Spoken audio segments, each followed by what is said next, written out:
C Joseph Vijay எனும் நான்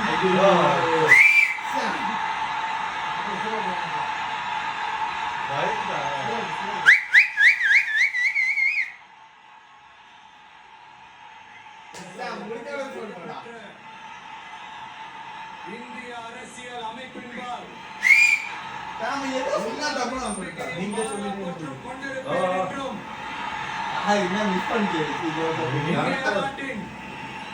ஒப்பில்லாத முழு முதல் ஆட்சியையும் ஒருமையையும் நிலை நிறுத்துவேன் என்றும்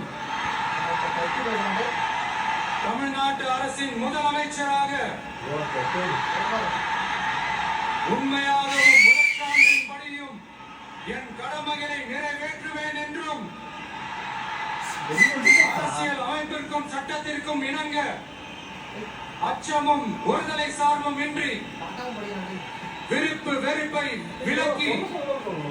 பலதரப்பட்ட மக்கள் அனைவருக்கும் நேர்மையானதை செய்வேன் என்றும்